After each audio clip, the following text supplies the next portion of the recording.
কারণ বারটা খুলে আর কি লাগ পাইছে না আমি চেয়ার তো লয় আমি ভালো অবস্থা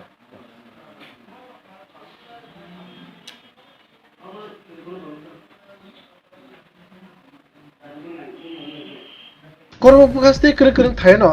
banga chora thumnai mungoi bororokni nogo tei haste hapangni nokrogo habunyai tuini motor khogjagui tongo obo hakino o talni 14 salmario kormo bukaste be khobja DWS habanogo kaiba 20 samani motor khogjangmani patimu obono rogoi CCTV camera ni footage nawi seimankha khorongni chela tai khoroksa brei banga chora thumnai rokno o sikokni samugo grangjak hnoi boro o sikok khongmani manui rokno Udaipur hatiot langai phalo honibo seimankha tei patimuno grangai korbuk PS ni naimo thangtai RK Pun PS ni naimo thangrok thangsa khe khoroksa borokno romkha tai bono tabo RK Pur PS songjagui tongo satai klaio tabuk sakjara tei korbuk bukhasteo lai thanai talbai beorgai kaichi sini motor khokjaka আমার কে confirm বনো কে সব নর থাকছে ই ববলা কাসলি সে দাইলে বনু এসা camera phone আছে কে অমো ইয়ে দেমো কাছানা ইয়ে দে जों सेटिं हलाय मा दंमोन इन्दो दा थिंनो बैस फाइगोन के मान रम निरम गो फाइना बताबो इ बबले हि केसम ने दबान संग ता बताबो केसम न थांग संग अबना से जोंया दा बक ताक संग बक पुरा खारना है ता केसम न दारे सुमाय केसम स्टाक सुमखा बोले ए हि अमनो फाइदा दा मनो हि अमनो बुरेनि फाइउ मोबाइल स्पॉट चने बार कलम साने दंखासो न पा Koro buskango bisingo ay oro kamera kredit tolong buskango. Jadi.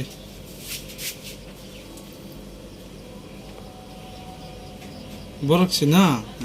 Bon. 2023 এ আমাদের DWS এখানে অফিস থেকে গ্রিল ব্যাংকে 5টা মতো চুরি করে এনেছে এটার বাজার মূল্য আনুমানিক 2,40,000 এরকম হবে 2,40,000 বা 50 এরকম হবে গত মাসে 24/4/2023 হয়েছিল তখন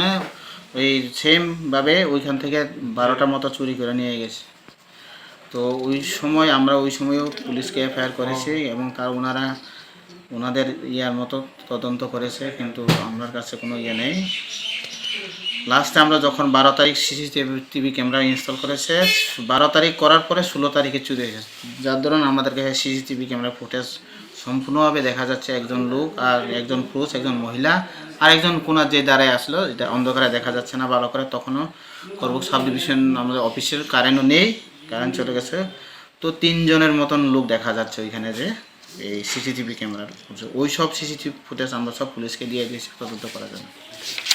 টোটাল 17টা না পুছতাছ তো পুলিশ তো করবো ওনাদের কাজ ওনারা করবো কিন্তু যে লোকটাকে ধরে নিয়ে এসে আমি জানি আমি শুনছি যে খবর পেয়েছি ওই লোকটাকে নাকি এই সিসিটিভি ক্যামেরাতে যে লোকটা দেখা যাচ্ছিল ওই লোকটা না তো দেখা যাক না পুলিশে কি তদন্ত করে আপনার পরিচয় স্যার আমি SDOD DWS সাব ডিভিশন করব থ্যাংক ইউ স্যার করবুক DWS অফিস থেকে গত মঙ্গলবার রাত্রে গভীর রাতে কে বা কাহারা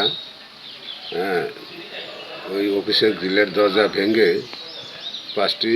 পুরানো মোটর চুরি করে নিয়ে গিয়েছে তো সেই সুবাদে DWS কর্তৃপক্ষ করবুক থানায় এফআইআর করেন আমাদের ওসি সাহেব এফআইআর ড্র করেন এবং আমাকে তদন্তের ভার সঁপিয়ে দেন সঁপিয়ে দেওয়ার পরে আমাকে একটা ভিডিও ফুটেজ দিয়ে দেয় ওই কর্তৃপক্ষ DWS কর্তৃপক্ষ তখন আমি বিভিন্ন সূত্র থেকে এবং সূত্র মারফত আস্তে আস্তে জানতে পারি যে ওই দিন বুধবার সকালবেলা করবুক থেকে 6:30টার দিকে একটি গাড়ি করে 5টা ব্যাগের মধ্যে বস্তা হলুদ রঙের বস্তার মধ্যে কিছু রোয়ালঙ্ক ওই যে যারা হকারি করে ওরা নিয়ে গিয়েছে ওই সূত্রপাত ধরে আমি তদন্তে এগুচ্ছি আমি যে ড্রাইভার ওই মালগুলা নিয়ে গিয়েছিল ওই ড্রাইভারকে আমি সঙ্গে নিয়ে কাল উদয়পুর ওই তার দোকানে রেড করেছি দোকানের মালিকের নাম হলো পরিমল দেবনাথ দোকানটা হয়েছে উদয়পুর গোকুলপুর বাজারটা পার হয়ে মারুতি সুজুকি শোরুমের উল্টা পাশে হ্যাঁ, একটা ভাঙ্গাচোরার দোকান আছে ওই দোকানে, কিন্তু দোকানে গিয়ে খোলা দেখতে পেলাম, দোকান খোলা, মালিক নেই, কোনো কর্মচারী নেই।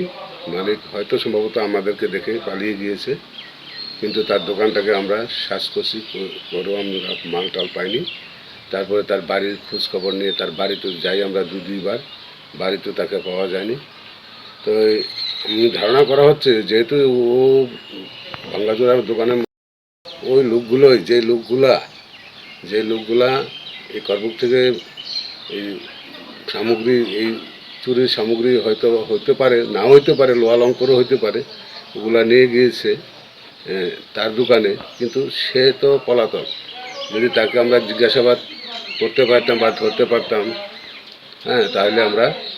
জিজ্ঞাসা করতে পারতাম মালগুলা ঠিকই তার দোকানে বিক্রি হয়েছে কি না হয়েছে। তো সেই সুবাদে সেও আমাদের সাহায্য করেনি। উদয়পুর থানার বড়বাবু যথেষ্ট স্টাফ দিয়ে আমাদেরকে সাহায্য করেছে, কিন্তু সে এখনও পলাতক, জানা গেছে সে এখনও পলাতক। তো এর মধ্যে দিয়ে ওই যে দোকানের আরে ওই দিন যে আপনার যারা ওই মালগুলা নিয়ে গিয়েছিল, আমাদের স্থানীয় একটা ছেলের মোবাইল থেকে ওই উদয়পুরে একটা ছেলের মোবাইলে কথা বলেছিল। সেই সূত্রপাত ধরে সন্দেহজনকভাবে কালকে আমি আমার স্টাফ নিয়ে গিয়ে উদয়পুরের স্টাফের সহযোগিতা, তার নাম হচ্ছে ফজর আলী, ওনাকে আমি ইন্টারোগেশন করানোর জন্য ডিটেন করি, অ্যারেস্ট করিনি, যেহেতু আমার কাছে সাফিসিয়েন্ট এখনও প্রুফ আসেনি। তো আমরা তদন্ত করে ইন্টারোগেশন করে দেখব মালগুলা কোথায় বিক্রি হয়েছে বা কে বা কাহারা নিয়েছে। আমরা তদন্তে আগাচ্ছি বা তদন্ত হচ্ছে। এখনও আমি সোর্স লাগিয়ে রেখেছি ওখানে। তোমাদের সাংবাদিক বন্ধুও আমি কয়েকজনকে আমি বলেছি যে তোমরাও আমাকে একটু সাহায্য করো। আমি পাবলিক সোর্সও লাগিয়ে দিয়েছি ওখানে, আরকিপুর থানাতে আছে, দেখছি ব্যাপারটা মানে কী হয়। স্যার আপনার পরিচয়? আপনার পরিচয়? হ্যাঁ, আমার পরিচয়, আমি assistant sub inspector of police করবুক থানা। Thank you sir.